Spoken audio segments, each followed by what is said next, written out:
Kia ora, welcome to the first series of Stuff That Matters Now, a podcast brought to you by Collective Intelligence.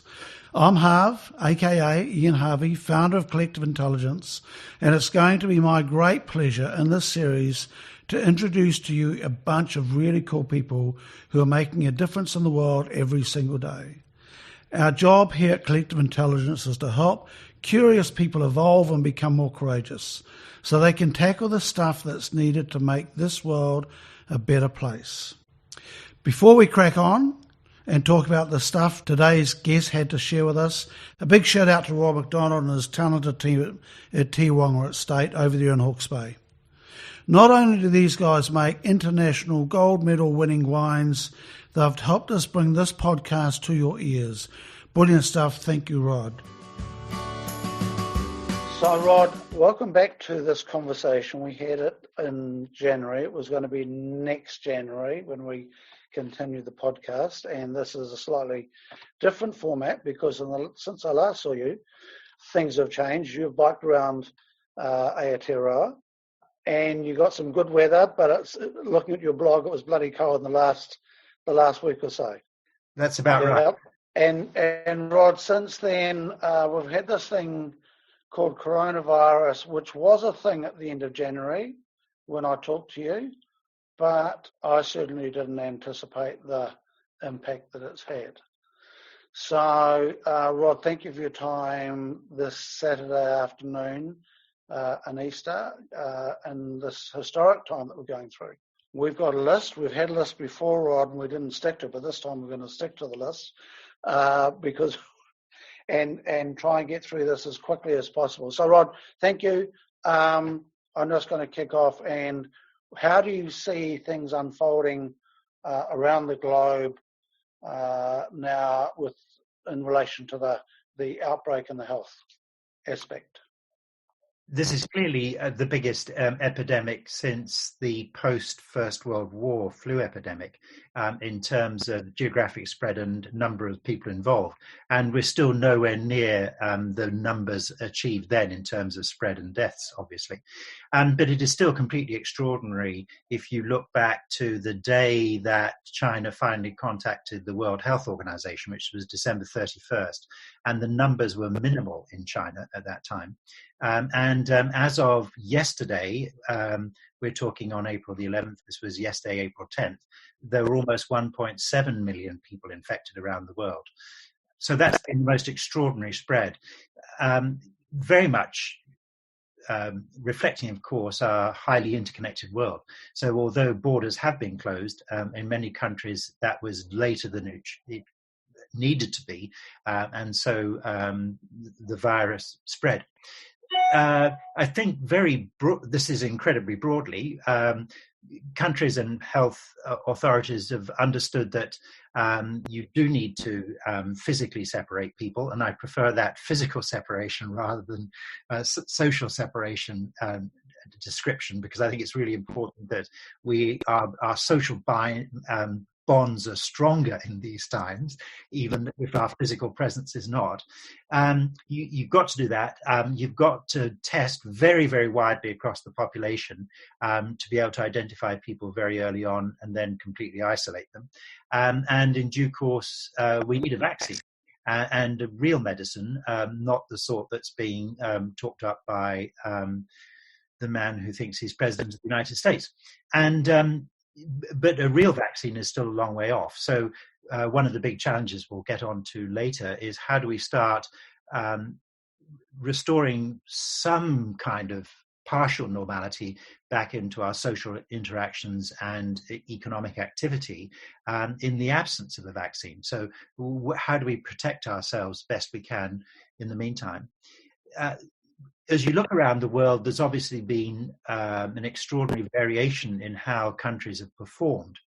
And China obviously began, things got out of hand in Wuhan and its province, Hubei, before the Chinese clamped down. But when they did so in a very draconian way, and therefore they were able to level off pretty quickly. And in terms of the spread of the disease.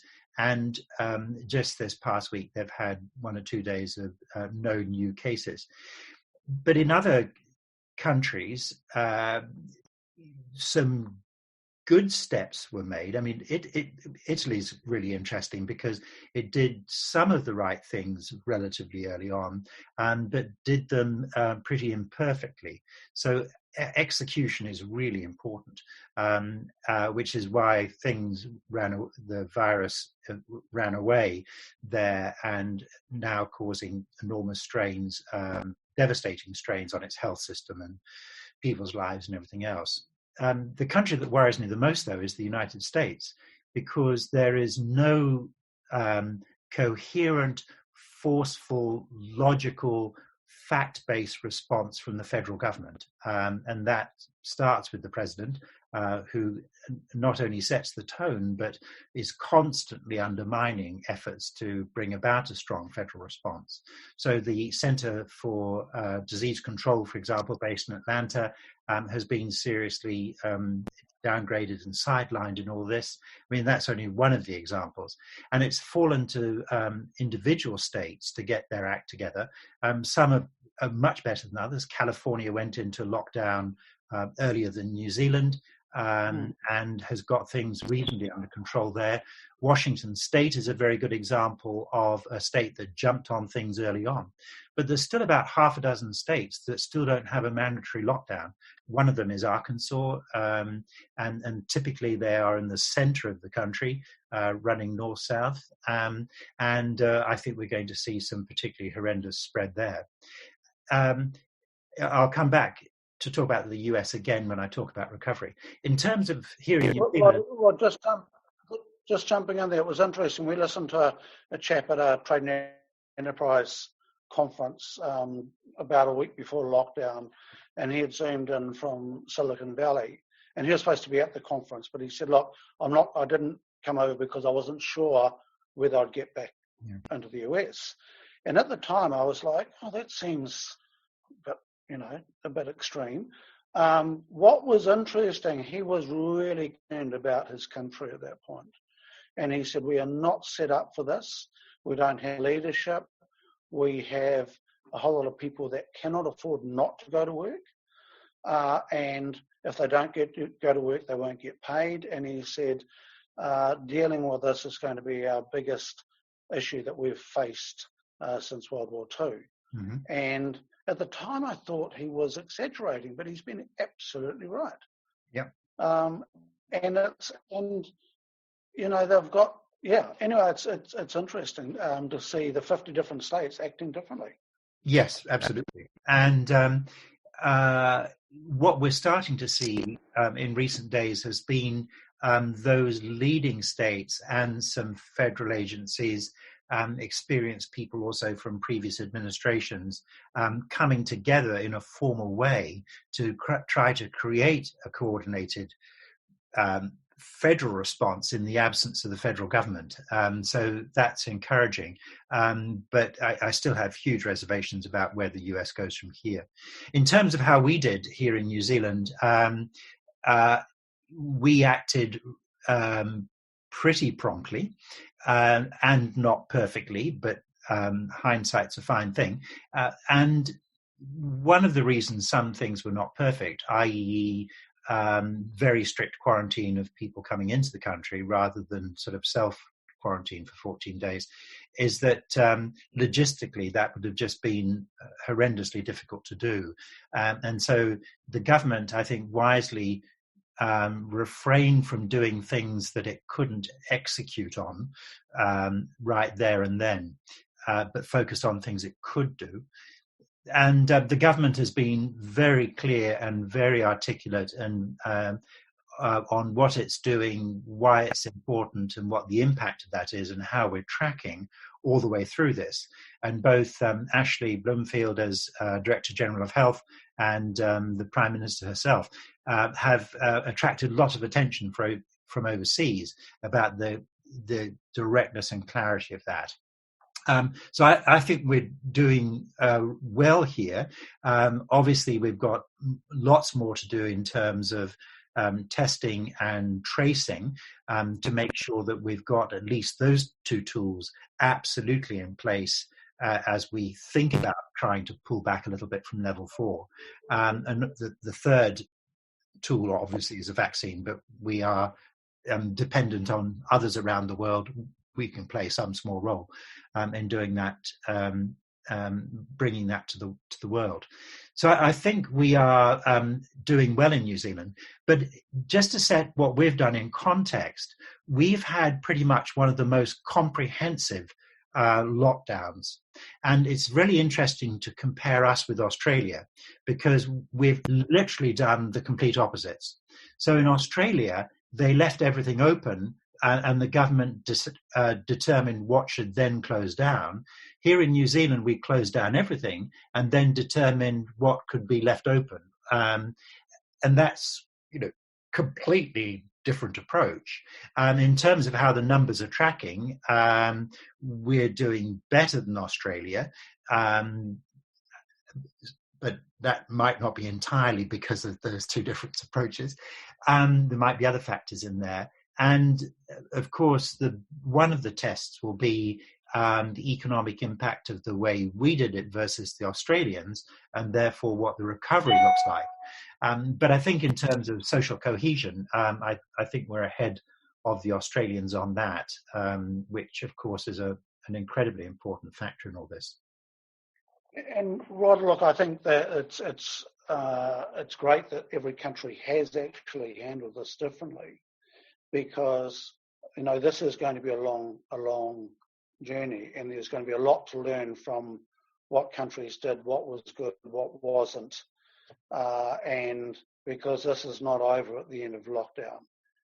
And if you look at 1918, there were 3 waves of that epidemic, and there's going to be other waves of this as well.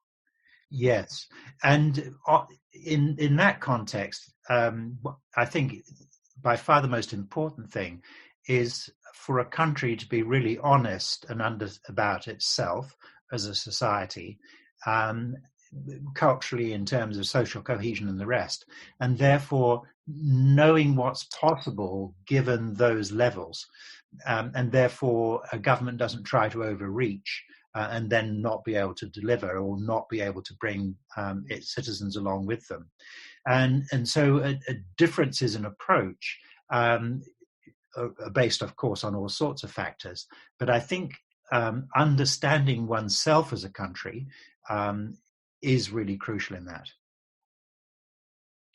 Yeah, and that honesty thing is that's a tricky beast at the moment, Rod, around the country. We won't dig into that, but there's all sorts of nonsense going on with communication right now and pointing the finger at other people.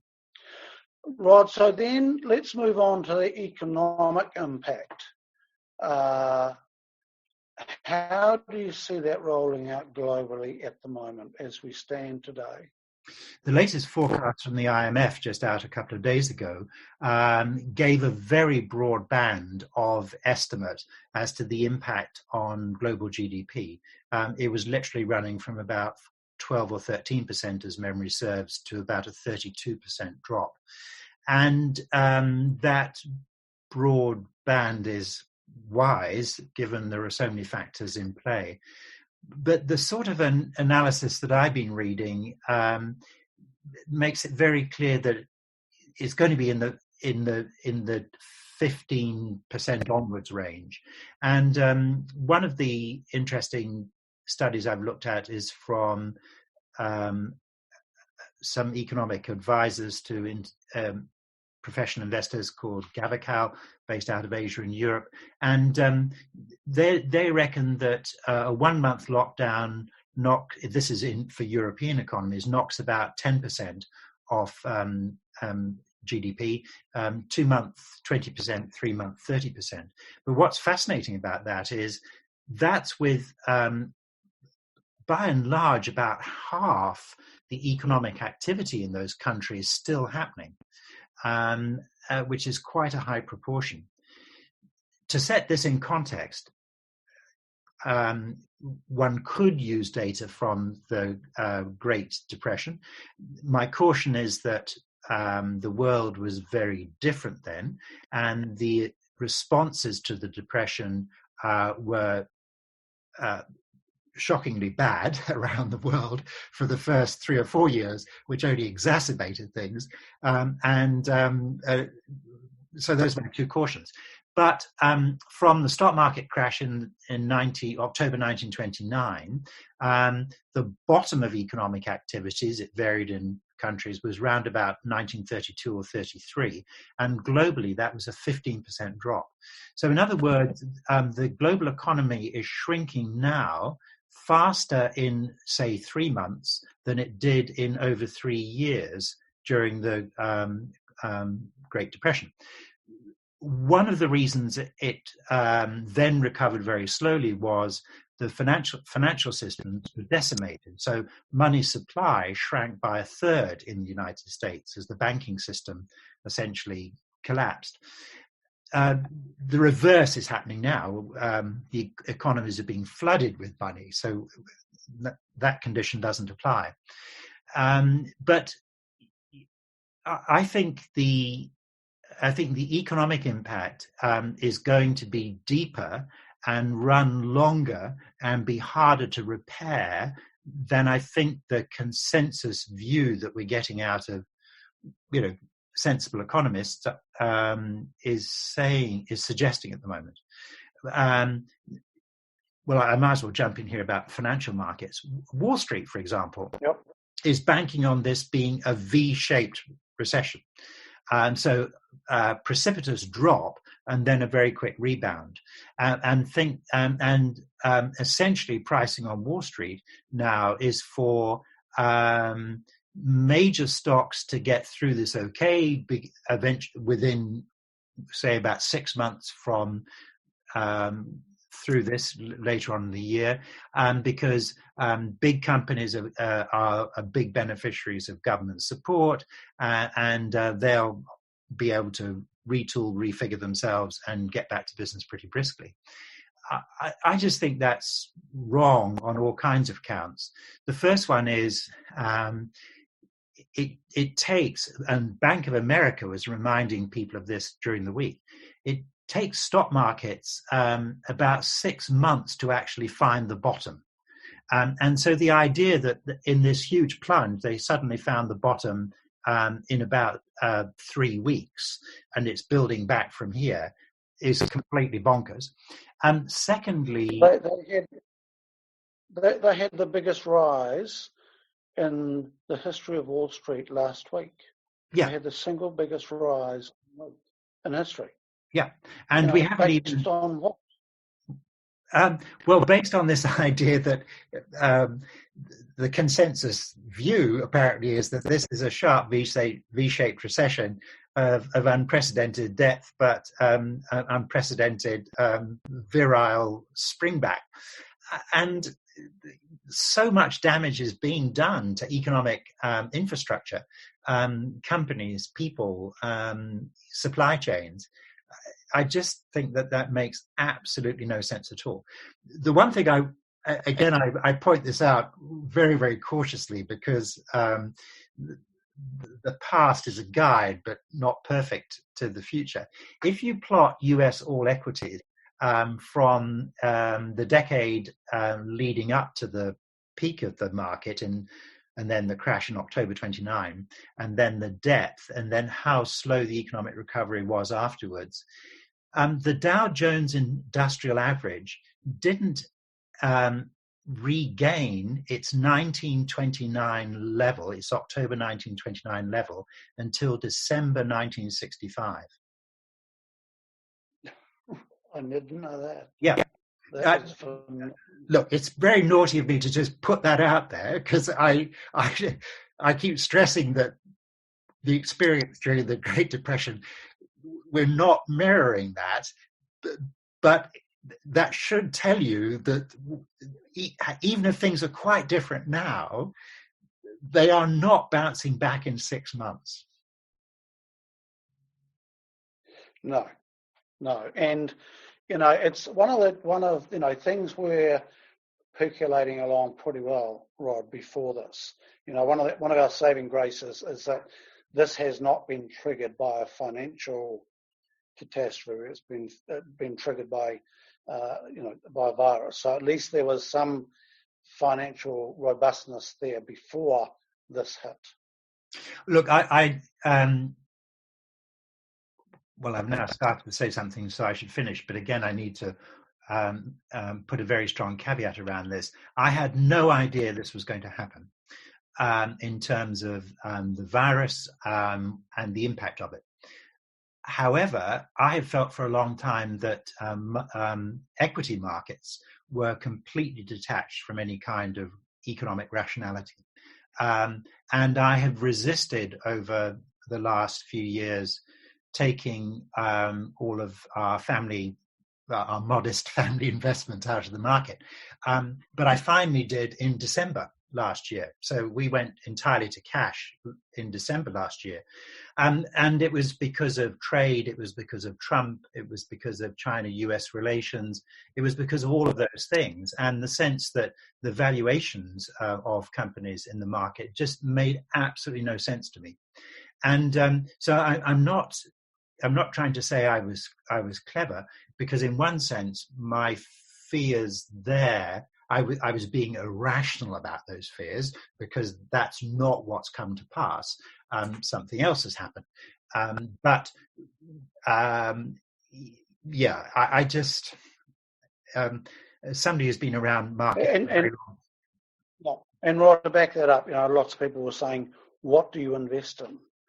People were just going, there was no point investing in the stock market. Everything looked overcooked. Yeah. And getting these phenomenally low interest rates. So putting in the bank, didn't seem like a great idea either.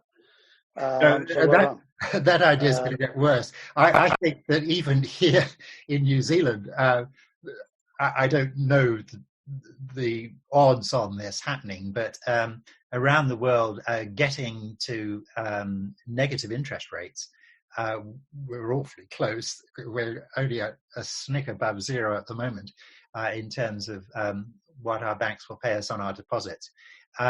Should we go to negative interest rates on our deposits, then I have no idea what I'll do then. It's a fascinating aspect. Well, just before we move on to the next topic of supply chains, where does these the reserve banks and so forth, where do they get this cash from? Well, just explain to us where it comes from. Oh, it's ridiculously easy. It's all an intellectual exercise. Money isn't real. Since we stopped demanding, an ounce of silver in exchange for some goods or whatever, and money, fiat money, as the word is, i.e., governments deem the value of a pound to be a pound or a dollar. That means that you can then take another very easy step, which is just to create an endless amount more of it. So what happens is, what's happening now is central banks create money and put that on their balance sheets, and then so they literally just create a number to inflate their balance sheet, and then they go out and buy real assets, bonds at the moment. Used to be just government bonds. During the GFC, they didn't buy corporate bonds, but now the Federal Reserve is, and our Reserve Bank is now buying or planning to buy local government bonds. So when they buy those bonds, that puts actual real money that they have created in the hands of those investors. So that money then hopefully gets out around the economy. So it's this big increase in money supply. So you get that stimulus there. The other source is governments borrowing. And indeed, the Reserve Bank then becomes important because it starts buying those government bonds. And it's which then enables the government to issue some more. And then that's real money, which then gets out around the economy. and the government can use, for example, for its very massive wage support, for example, that's going on now. How would you rate the job of our governor of our Reserve Bank at the moment? Good. Adrian. Yeah, very much onto it. I only have one concern, one complaint. They have been, as we understand it, Newsroom, they have not been quite as fulsome in public versus some of the more tailored briefings they're giving, and we think that they should be as equally open and keep the public as fully informed as it's doing so with market participants. I mean, that is a serious point, but in the greater scheme of things, they are doing the right things.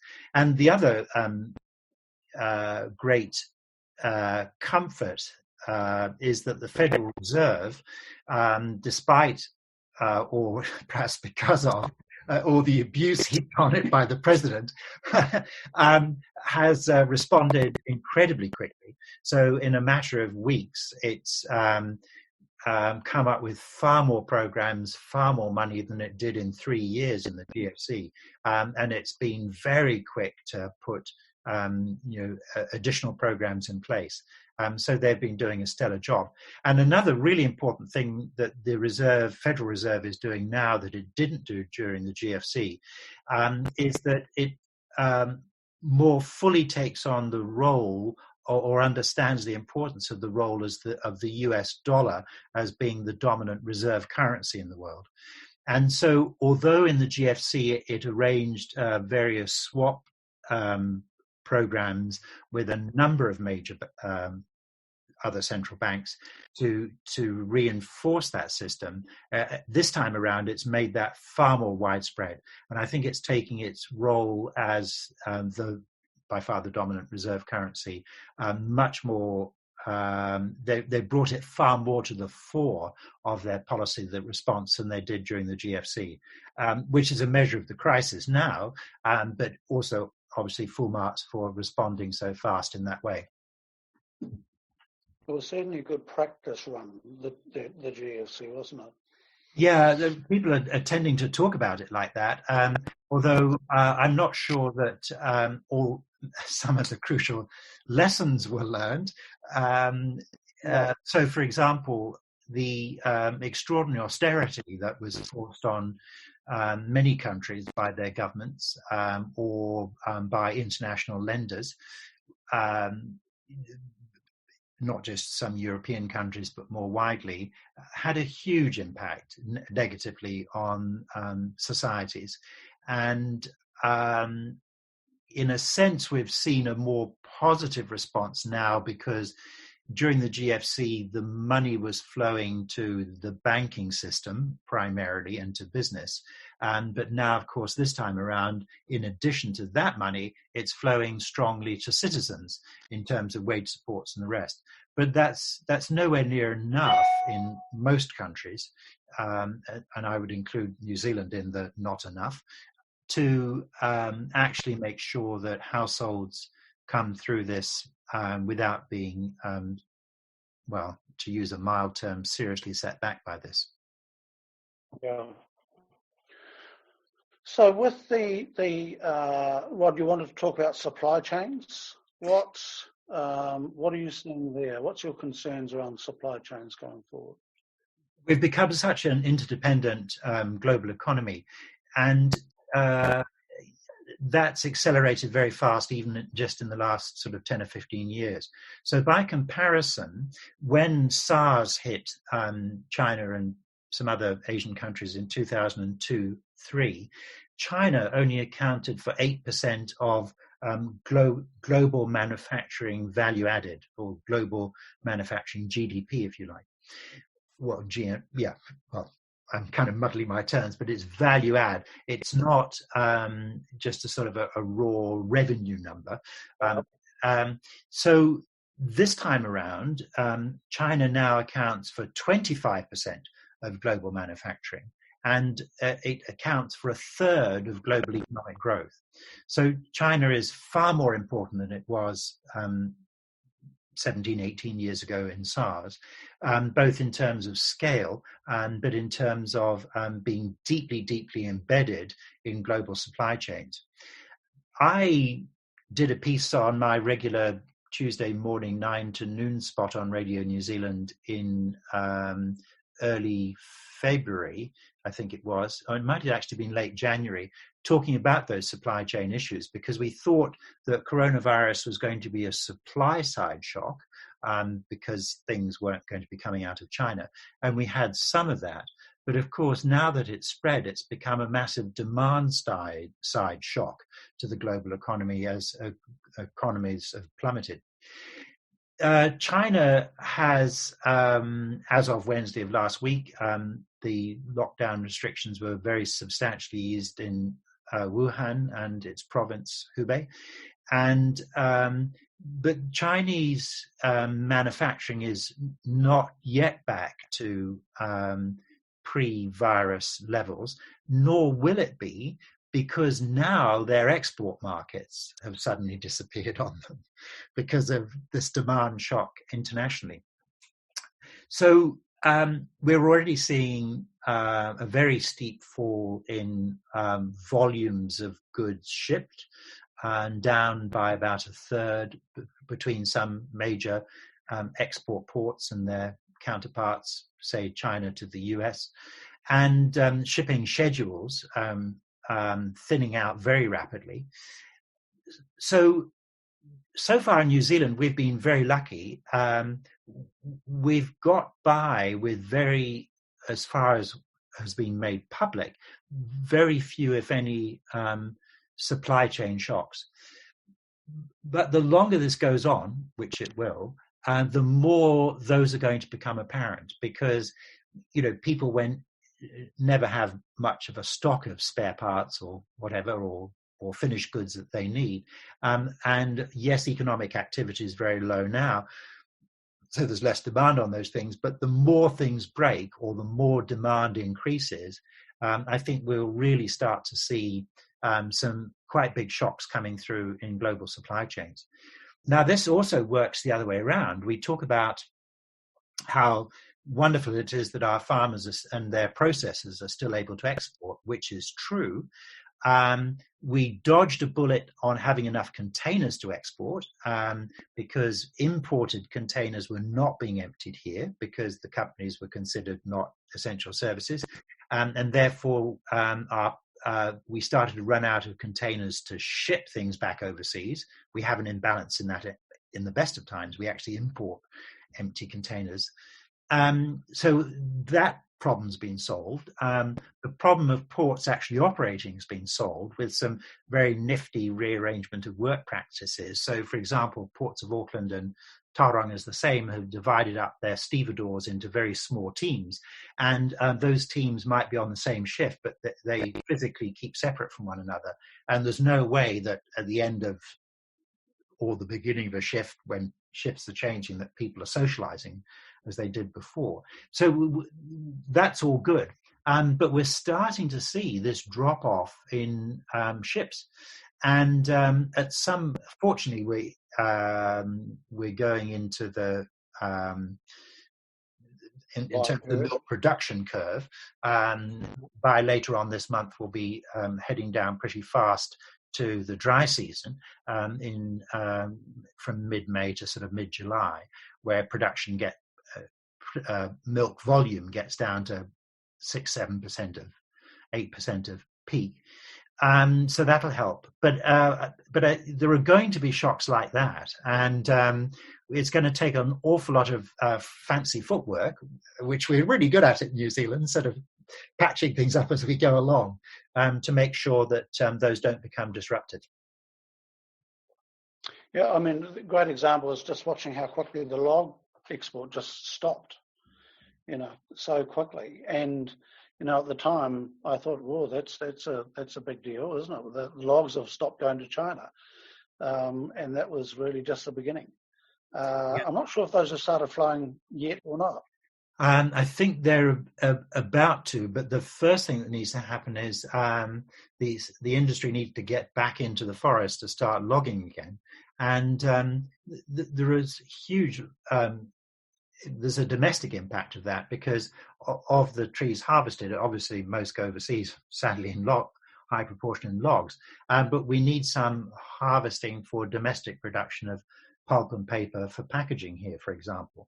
So that logging, that harvesting has got to resume pretty quickly, and it will. I mean, there's the government and the sector's working on that. Rod, I heard a fascinating quote from a farmer on Thursday, and I asked him, how's the farming sector going? He said, look, we're really good at the moment. He said it's a bit dry in some parts of the country, but he said, yeah, we're really good. And he said, I hope we're humble enough to acknowledge that we're going to get through this really easily compared to most industries. And I thought it was a profound thing for I haven't heard a farmer say that for a long time. And he said, at the moment, we're just going about business as usual. Yeah, I appreciate that comment, and I applaud it. I appreciate it. However, it worries me because this isn't normal. So, for example, there is already talk about the milk payout next season having a 5 in front of it, not a $7. And we're seeing milk being dumped elsewhere around the world because consumer demand has, packed up. This isn't normal. We've all got to be thinking about how do we manage ourselves and our businesses through incredibly abnormal, deeply disrupted, deeply disturbed times when most of the time we actually really don't know what's going on.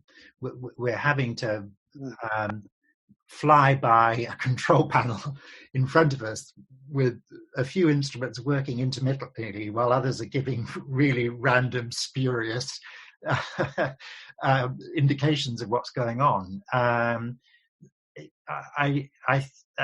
So my huge plea is that we do think about how we can be incredibly agile, knowing that these are very deeply disturbed times and they're going to remain so for far longer than we think they will.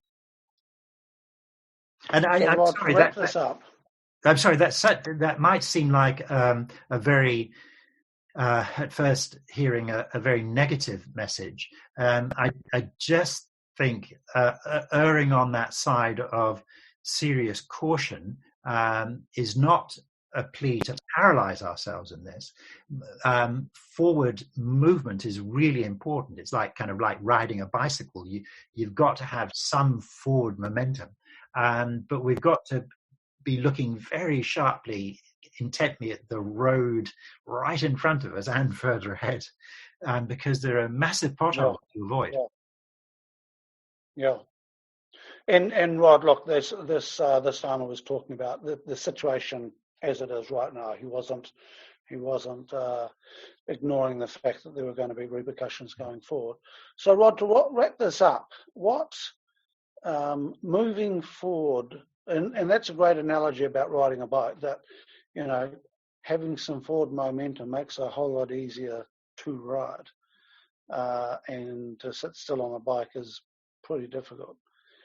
What are the things we need to be working on moving forward as a nation? Very, very broadly too. So the first one is that rather than the quite right, go hard, go early, top-down approach from the government going into this, we've got to recognize that coming out of this, we need to go carefully and slowly about how we open things up again. And therefore, I think my great plea is that we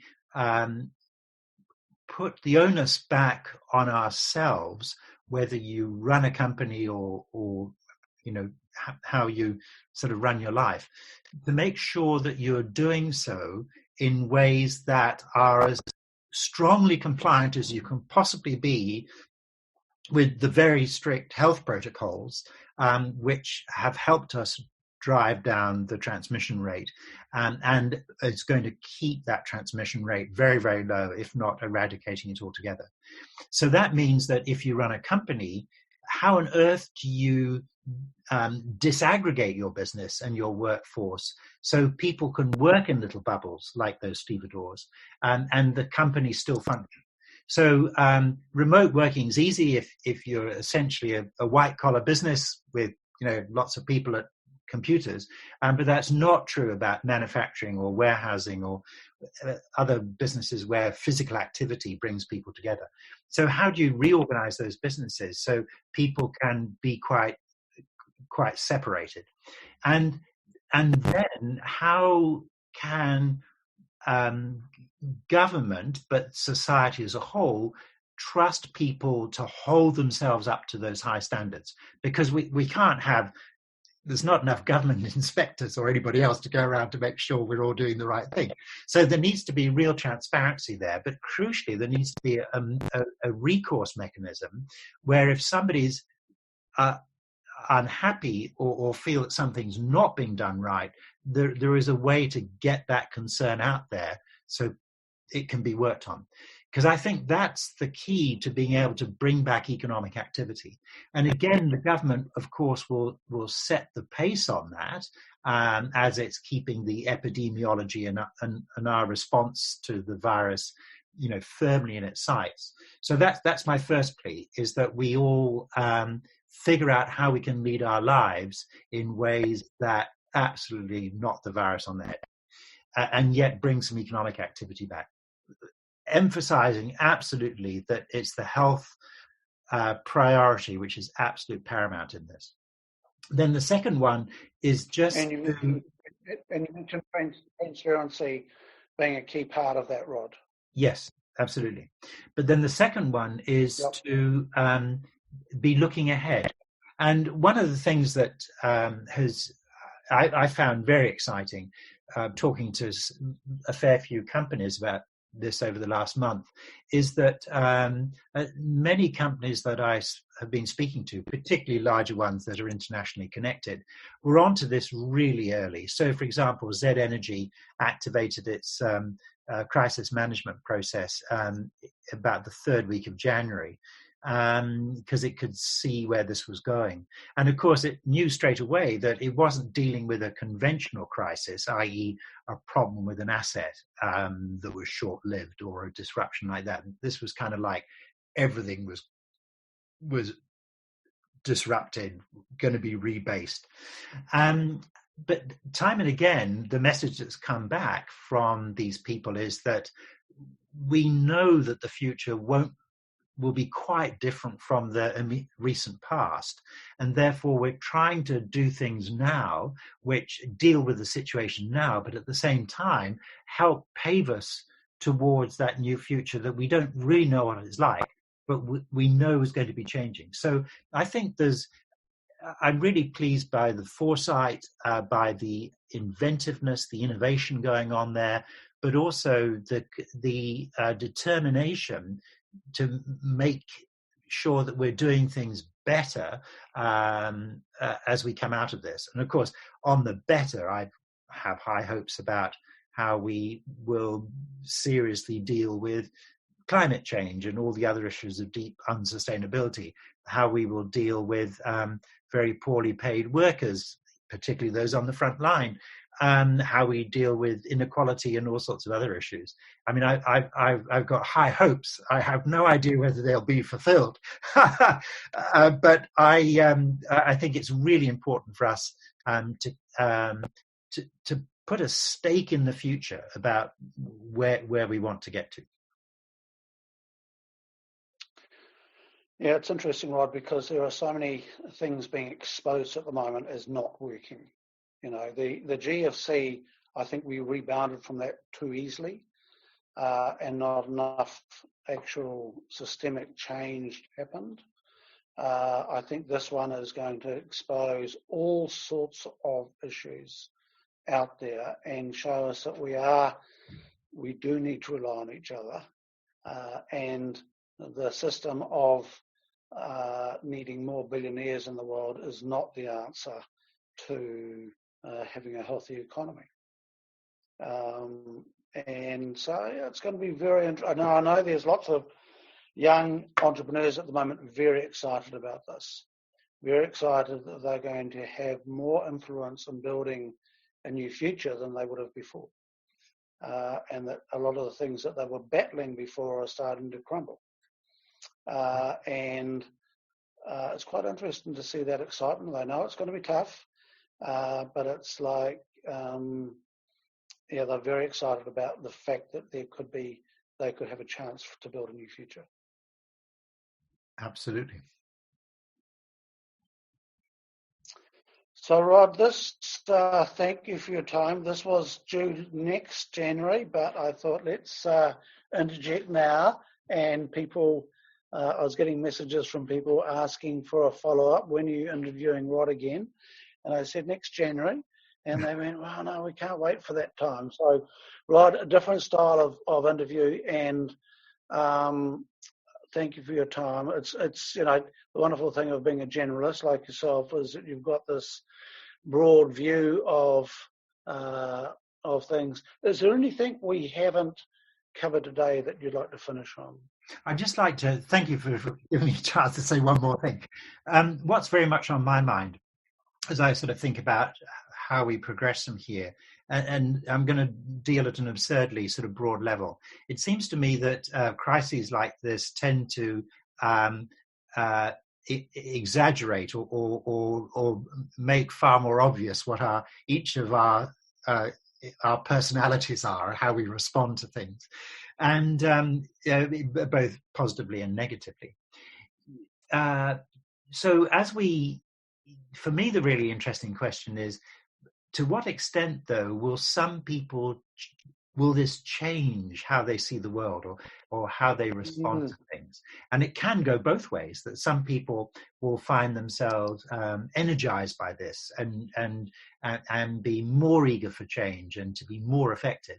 And some people will retreat into shells of various kinds or into more selfish or more destructive behavior. I have no idea what the net change of that is. Of course, I hope it's on the positive side. And I would, from a New Zealand perspective, I would point to what happened in Christchurch. I think that Christchurch is an extraordinary example of what happened to a society, or be it a city, part of a province, with those earthquakes. And so, for example, you've got people who, prior to the earthquakes, would have crossed the street rather than had anything to do with each other. We're now working together on something. And, some people who, and I'm not criticizing them at all, who just found it all too agonizing, too difficult, and left Christchurch, whereas other people came to Christchurch. And it's been really obvious over recent years that the way things are, people are working in Christchurch, and their level of ambition and their ability to execute things has significantly increased. So I take that as an example of how I hope that will work across the New Zealand, with, of course, crucially, ways in which, as a society, we can help support and encourage those people who don't have the resource, or who feel far too beaten up or set back by all this, because we've got to have the courage and conviction to go faster, but we've also got to have the compassion to bring everybody along on that journey in some way or other. And so that's the sort of thought I had about some of the broad dynamics as to how we might respond as a society in Aotearoa. And isn't it extraordinary that Jacinda came up with the term "be kind," so early on?